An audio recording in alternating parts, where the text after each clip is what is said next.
જય સ્વામિનારાયણ. દાસના દાસ બનાવશોજી. ગઢડા પ્રથમ 7. અન્વય વ્યતિરેકનું. સંવત 1876ના માગશર સુધી દશમીને દિવસ શ્રીજી મહારાજ શ્રી ગઢડા મધ્યે દાદા ખાચરના દરબારમાં વિરાજમાન હતા અને સર્વ શ્વેત વસ્ત્ર ધારણ કર્યા હતા અને પોતાના મુખારવિંદની આગળ સાધુ તથા દેશ દેશના હરિભક્તની સભા ભરાઈને બેઠી હતી. મહારાજ કહે છે કે શાસ્ત્રમાં જ્યાં જ્યાં અધ્યાત્મ વાર્તા આવે છે તે કોઈને સમજાતી નથી અને ભ્રમી જવાય છે. શા માટે ભ્રમ થાય છે? કારણ કે આપણે તત્વોના બે રૂપને સમજતા નથી. એક છે અન્વય સ્વરૂપ અને બીજું છે વ્યતિરેક સ્વરૂપ. આજે આપણે એક દ્રષ્ટાંત દ્વારા આ ગૂઢ અન્વય અને વ્યતિરેક શબ્દોને સમજીશું. કલ્પના કરો કે એક લોખંડનો મોટો ચોરસ ટુકડો છે. અત્યારે તે ઠંડો છે. હવે આપણે એ લોખંડના ચોરસ ટુકડાની નીચે અગ્નિ પ્રગટાવીએ છીએ તો શું થશે? થોડી વારમાં અગ્નિની ગરમી પેલા લોખંડના ટુકડામાં ઉતરશે. ભલે અગ્નિ નીચે પ્રગટ્યો છે પણ એ ગરમી લોખંડના એક ખૂણાથી બીજા ખૂણા સુધી અંદર અને બહાર બધે જ ફેલાઈ જશે. હવે જો તમે એ ચોરસ ટુકડાના ઉપરના કોઈ ખૂણે આંગળી અડાડશો તો શું થશે? દજાઈ જવાશે.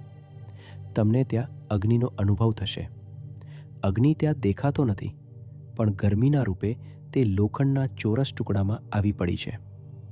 આ જે લોખંડમાં એકરસ થઈ ગયેલો અગ્નિ છે તેને અગ્નિનું અન્વય સ્વરૂપ કહેવાય.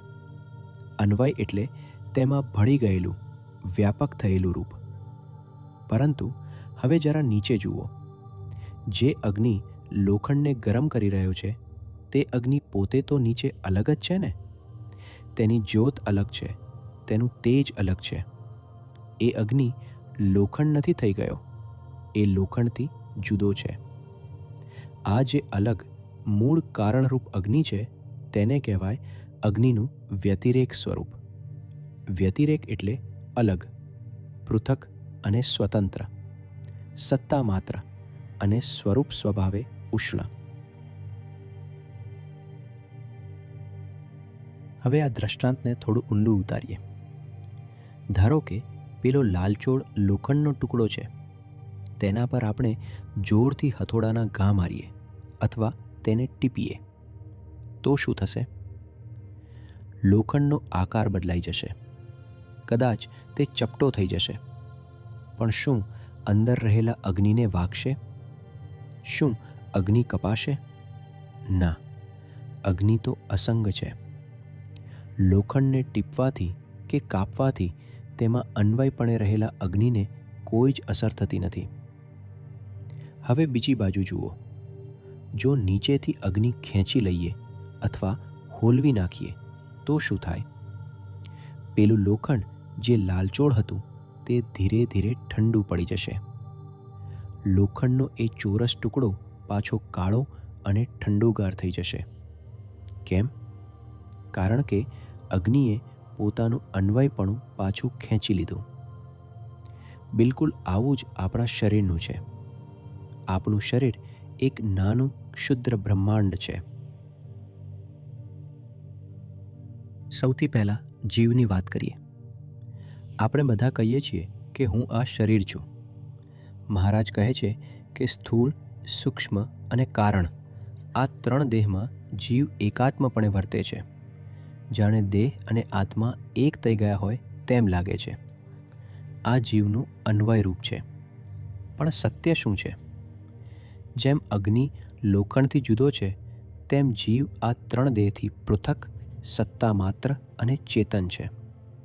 કારણ કે સૌથી અલગ છે તો પણ દેખી શકાતો નથી.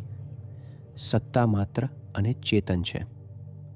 જ્યારે આપણે પોતાને દેહથી અલગ માનીએ ત્યારે આપણે જીવના વ્યતિરેક સ્વરૂપને સમજ્યા કહેવાઈએ.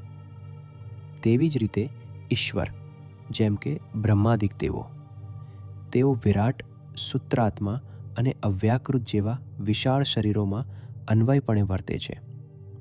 સૃષ્ટિનું સર્જન પાલન કરે છે. આ એમનું અન્વય રૂપ છે. પણ એ શરીરોથી અલગ જે સત્તા માત્ર ઈશ્વર છે તે તેમનું વ્યતિરેક રૂપ છે. તેઓ માટે અત્યારે આપણને દેખાતું ભૌતિક દુનિયા તેનું શરીર છે. જેમ જીવનું શરીર આપણું સ્થૂળ શરીર છે અને જેમ આખા શરીરમાં પગના અંગૂઠાથી લઈને માથાના આગરા ભાગ સુધી જીવ એકાત્મપણે એટલે કે અન્વયપણે વર્તે છે, તેમ ઈશ્વરો માટે સમગ્ર જગત એટલે સ્થૂળ શરીર છે. જેમ આપણે ફોન પર વાત કરતાં કરતાં ચાલીએ છીએ ત્યારે જીવ અને ધ્યાન ફોન પર પણ હોય છે અને બ્રહ્માંડરૂપી શરીર ચાલવા માટે આખા શરીરમાં પણ કાર્યરત હોય છે. પણ જ્યારે ચાલતા ચાલતા ઠોકર વાગે છે તો બધું મૂકીને જીવ ત્યાં જતો રહે છે, છતાં શરીર તો ચાલતું જ હોઈએ છે. તેમ ઈશ્વરો સંપૂર્ણ પોતાના બ્રહ્માંડરૂપી શરીરમાં પોતાની સામર્થ્યે યુક્ત ક્યાંય પણ દર્શન આપી શકે છે અને પહોંચી શકે છે. મહારાજ વચનામૃતમાં કહે છે, એ વૈરાટ નારાયણની મૂર્તિ એટલી મોટી છે કે આ લોકમાંથી નજરમાં આવતી નથી. તળાવની અંદર રહ્યો હંસ આખું તળાવનું સ્વરૂપ જોઈ ના શકે. જો ઉપર ઉડીને બહાર આવીને જોવે તો જ તે તળાવનું આખું સ્વરૂપ જમીન, પાણી વગેરેના ભેદે સહિત જોઈ શકે. તેમજ જે પુરુષ માયાના આવરણની બહાર હોય તે જ વૈરાટ નારાયણનું સ્વરૂપ અને તેવા અનંત વૈરાટ નારાયણ અનંત કોટી મહાશૂન્યરૂપ પ્રધાન પુરુષ અને પ્રકૃતિ પુરુષના બ્રહ્માંડો અનંત અક્ષર મુક્તો અને મૂળ અક્ષર બ્રહ્મનું સ્વરૂપ દેખી શકે છે. હવે આવીએ સૌથી મહત્વના તત્વ પર, અક્ષર બ્રહ્મ.